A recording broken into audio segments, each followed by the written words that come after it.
नमस्कार, मी विशाल. या बुलेटिनमध्ये आपलं सगळ्यांचं स्वागत. सुरुवात करूया आत्ता क्षणाच्या महत्त्वाच्या बातमीने.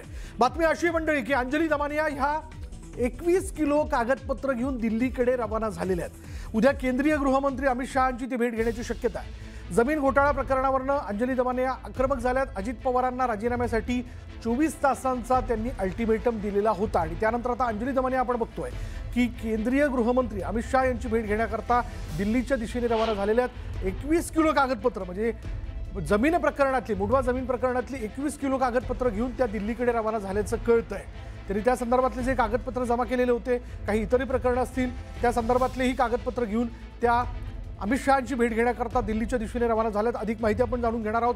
आमच्या प्रतिनिधी प्रणाली कापसे आपल्याबरोबर आहेत. प्रणाली, काय तपशील याबद्दल?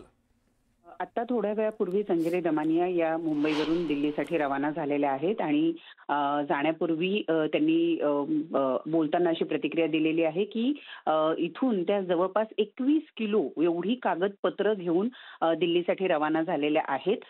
त्याच्यामध्ये केवळ पार्थ पवार नाही तर अजित पवार यांच्या सुद्धा घोटाळ्यांच्या संदर्भातल्या काही फाईल्स ज्या आहेत त्या त्याच्यामध्ये आहेत आणि त्यामुळे उद्या ही भेट होण्याची शक्यता आहे. जी माहिती मिळते त्यानुसार अजून खरं तर निश्चित वेळ पक्की झालेली नाही की किती वाजता ही भेट होणार आहे, परंतु ही भेट होण्याची शक्यता वर्तवली जाते आहे.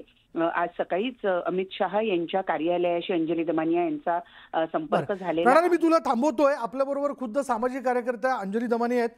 अंजली ताई, आपण अल्टिमेटम दिलेला होता अजित पवारांना, आता अखेर आपण दिल्लीच्या दिशेने रवाना होत आहे. काय आता यापुढे आपण आपली भूमिका मांडणार आहात? हो, आता वेळ तर मागितली आहे, मिळेल अशी आशा आहे, बघू आता. पण मी सगळेच त्यांचे कागदपत्र, पुण्याचे सगळेच पूर्ण अगदी LOI पासूनचे ते सगळेच कागदपत्र घेऊन जाते.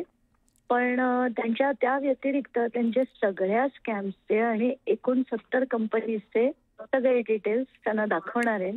आणि असे नेते आता महाराष्ट्रात जर असले तर कसा न्याय होणार? कारण यांची पार्टी जी आहे ती left, right and centre, actually यांची पार्टीच कशाला म्हणा, सगळेच जण आत्ताच्या घटकेला फक्त आणि फक्त लूट माजवली आहे महाराष्ट्रात. कुठेतरी हे सगळं थांबायला हवं.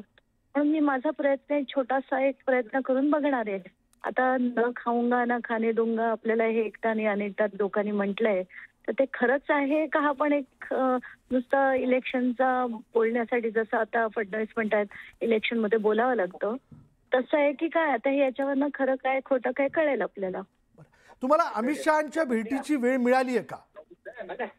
नाही, आताच्या घटकेला मला सकाळी सांगितलं गेलंय की संध्याकाळपर्यंत ती सगळी लिस्ट फायनल होते, तर तुम्हाला रात्री किंवा उद्या सकाळपर्यंत कळेल.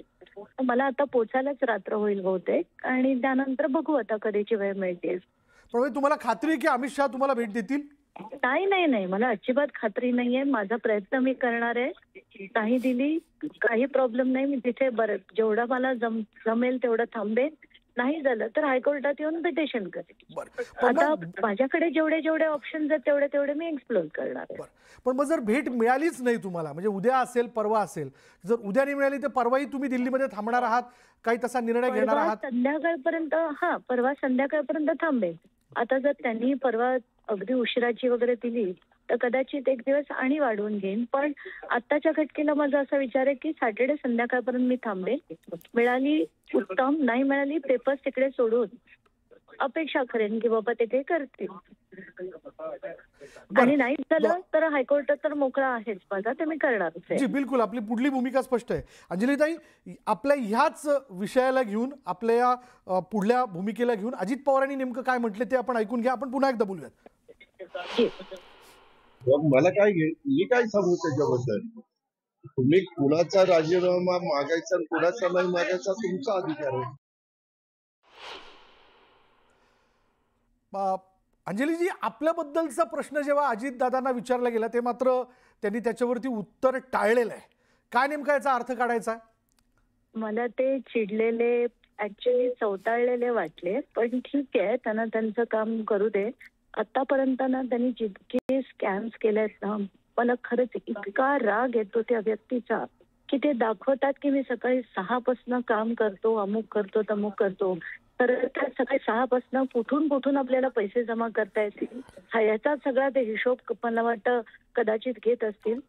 सिंचन घोटाळा झाला, शिखर बँक घोटाळा झाला, जलदेश्वर झाला, एवढाले साखर कारखाने सगळे कसे लुटलेत त्याचा सगळा कच्चा चिठ्ठा बघितला ना की डोकं फिरतं अक्षरशः. आणि त्यातनं जमिनींची लूट, किती अफाट जमिनी त्यांनी आणि त्यांच्या कार्यकर्त्यांनी, त्यांच्या फ्रेंड्सनी, तुम्ही त्यांच्या 69 कंपनीजमध्ये असलेल्या जमिनींचे डिटेल बघितलेत ना तर अख्खा महाराष्ट्र गार होईल. आणि ते जेव्हा मी PL फाईल करेन त्याच्यात सगळे डिटेल्स येतीलच. त्यामुळे मनानं हे बघवत नाहीये आणि असं वाटतं आता हे बास झालं. फडणवीसांना त्यांना राजकारणात अजित पवार पाहिजेत म्हणून ते नक्कीच सगळी मदत करत असतील. मी खपवून येणार नाहीये. ज्यांना जे बोलायचंय बोलू दे. मी माझा लढा नक्कीच देणार. धन्यवाद आमच्याशी बोलल्याबद्दल. अंजली दमानिया यांनी आपली भूमिका स्पष्ट केलेली आहे. अमित शहांची भेट घेण्याकरता त्या दिल्लीच्या दिशेने रवाना होत आहेत. रात्रीपर्यंत दिल्लीत पोहोचतील. उद्याही ते वाट बघतील की अमित शहा त्यांना भेट देत आहेत का. परवा देखील उशिरा रात्रीपर्यंत त्या दिल्लीमध्येच थांबण्याची शक्यता अमित शहांच्या भेटीकरता. आणि जर पुढे त्यांना भेट जर नाही मिळाली तर मात्र पुढे न्यायालयाचा दरवाजा मी ठोठावेन असं त्यांनी स्पष्टपणे सांगितलं आहे.